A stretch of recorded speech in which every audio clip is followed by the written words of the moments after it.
Ok, donc là, c'est la façade principale du site, de la plateforme d'Esper. C'est l'accueil du site. Donc, à l'accueil du site, il y a tout d'abord le menu principal. Et ici, c'est l'accueil qui présente tout ce qui est interface, tout ce qui est élément visible pour tout le monde. Ici, il y a les services disponibles. Il y a le logiciel qui ont été mis en ligne par différents experts. Il y a les travaux des experts, travaux qui sont en cours. Et il y a les articles, les publications, les blogs publiés par l'administration d'IGES. Et il y a enfin le menu Contact. Tout à fait ici à droite, il y a la langue. Donc pas défaut, comme discuté avec IGES, la langue de départ c'est le français.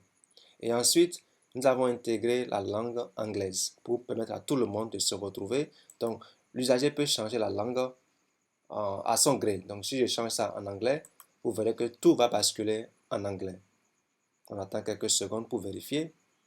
Donc, tout ce que vous voyez ici comme test va changer en anglais. Donc, il y a Home, Service, Software, il y a Job, il y a Blocks, il y a Contact, il y a English, Sign In, Sign Up. Et il y a les catégories qui sont là aussi en anglais et tout le reste aussi en anglais. Data Not Found et ainsi de suite. Donc, on a tout mis en anglais. Alors, je reviens en français pour la suite de la vidéo. On revient en français.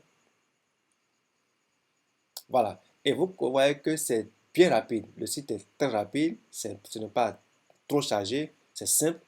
Et ça se charge très vite. Alors ici, il y a connexion. C'est là où les différents usagers se connectent selon leur profil. Et il y a ici le bouton inscription pour s'inscrire en tant que client ou en tant qu'expert. Donc, je vais préciser ici que un expert peut être un client pour un autre expert. Je reprends. Un expert peut être un client pour un autre expert.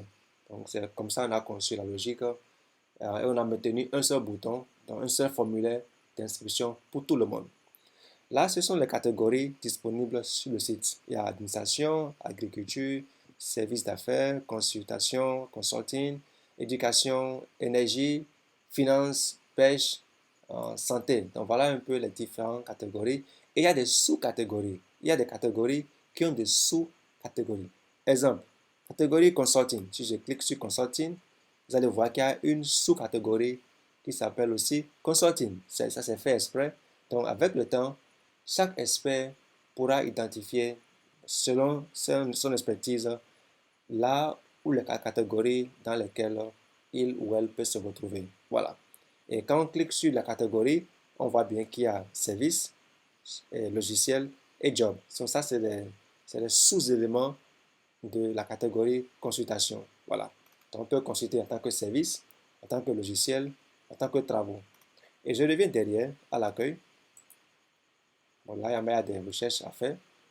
Donc, à l'accueil toujours, il y a une petite barre ici. C'est la barre de filtrage. Donc, on peut filtrer les différents services. Donc, par défaut, on peut filtrer, pas défaut, c'est du plus petit au plus grand. On peut filtrer aussi du plus élevé au plus bas. OK? Ou aussi, on fait le vice versa, du plus bas au plus élevé. Là, c'est par rapport au prix. Et ici, ça, il y a l'affichage des résultats. Donc, par rapport à ce qui s'affiche, on peut voir si c'est 5 ou 3 ou 4 ou 0 qui s'affiche. Ici, il n'y a aucun, je n'ai fait aucun filtrage, je n'ai rien publié pour l'instant. Et ici, il y a les vues, l'affichage. On peut afficher par liste ou bien par mosaïque. Donc, on peut changer les formes d'affichage de chaque service disponible. Et tout à fait ici à droite, il y a la barre de recherche pour chercher un service dans tout le lot. Donc, si vous recherchez n'importe quel service, je prends par exemple le service en production. C'est juste à tout hasard. Je sais qu'il y a un service comme ça que j'ai créé. Donc, on peut chercher le service avec l'outil de recherche. Moi, je ne vais pas créer ça. Bon, je ne vais pas créer ça. Donc, si je me plan, donc, tout ce qui est service avec le mot-clé, vous pouvez facilement le retrouver euh, sur votre page de recherche. Donc, il n'y a pas encore, je n'ai pas encore créé le service plan ni production. Bon, je vais être pas avancé. Je continue toujours à l'accueil. On revient à l'accueil pour ne pas perdre du temps. Ici, il y a les différentes catégories de services. Administration, comme ce qui est affiché en haut ici, il y a aussi un affichage latéral. Donc, je peux aussi cliquer sur Consulting et avoir la catégorie Consulting s'afficher. Voilà, c'est un peu ça qui est ici, Consulting. Donc, lorsque vous voyez ça, c'est qu'il y a bien sûr une catégorie qui est disponible. Mais ça ne veut pas dire qu'il y a un service au niveau de cette catégorie-là. C'est la différence qu'il faut faire. Donc, tout à l'heure, j'avais recherché le service plan production. C'est vrai que je l'ai créé, mais ce n'est pas encore approuvé par l'administration. Donc, quand je serai approuvé, on verra que ça s'affichera sur le site. Donc, je continue. Il y a deux catégories, comme finance, pêche, forêt, santé. Maintenant, les filtrages, on peut filtrer par niveau d'études, donc par licence, master, doctorat. Bon, ces trois choix sont arbitraires. Bon, si IGES voudrait filtrer par d'autres critères, on peut remplacer ces niveaux-là, peut-être par d'autres types de niveaux. Et ici, c'est les avantages. C'est comme des bonus que les experts peuvent offrir à leur clientèle. Donc, par exemple, si un service peut-être a besoin d'une assistance, là, ça peut être inclus dans les services après-vente ou dans les services offerts par l'expert en question. Ou bien, c'est une garantie sur un produit, bien sûr, un logiciel. Donc, voilà, ça, c'est juste arbitraire. Donc, ça revient maintenant à IGES de nous dire ou de publier après, ça peut se faire après quels sont les bonus que les experts peuvent offrir à leur clientèle. Là, c'est le filtrage par prix avec la barre horizontale. Donc, si le client veut voir les experts dont le prix est compris entre 0 et peut-être 500 francs guinéens, là, il va défiler. Et quand il défile, le prix change automatiquement en bas ici. Donc, il défile et il va selon son choix. Donc, il va jusqu'à 500, ça il veut. Voilà. Et il attend lorsqu'il a fini de faire sa recherche. Donc, c'est un peu ça. Donc, il attend. Voilà, je me suis arrêté à 499. Et là, c'est la publicité qui est ici. Donc, ça, c'est juste un exemple de publicité, la latérale.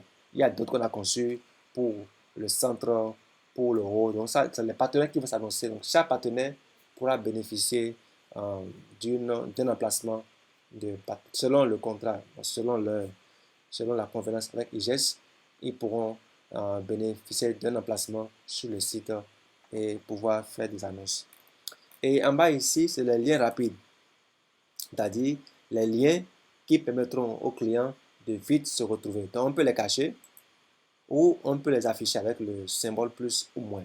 Donc, c'est eux qui concernent les informations sur la connexion, sur l'inscription, sur les contacts, les services disponibles, le logiciel disponible, les travaux en cours, catégorie de services, les liens rapides et la newsletter. Donc, les clients peuvent s'abonner.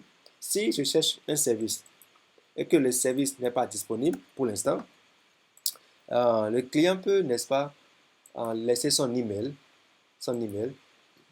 pour que après, si le service devient disponible, qu'il y ait une notification qui lui soit envoyée pour l'informer que ce service dont il voulait est désormais disponible. Donc voilà un peu l'avantage de cette section de newsletter. Et ici, il y a le copyright, donc l'année de conception, et les pages réseau, Instagram, Twitter et LinkedIn. On peut ajouter, mais déjà c'est suffisant. Donc si nous avons les pages sociales de IGES, on va les insérer sous ces différentes options. Voilà un peu la page d'accueil avec cette vidéo. Je vais faire une autre vidéo pour vous présenter l'administration, n'est-ce pas, de la plateforme d'experts.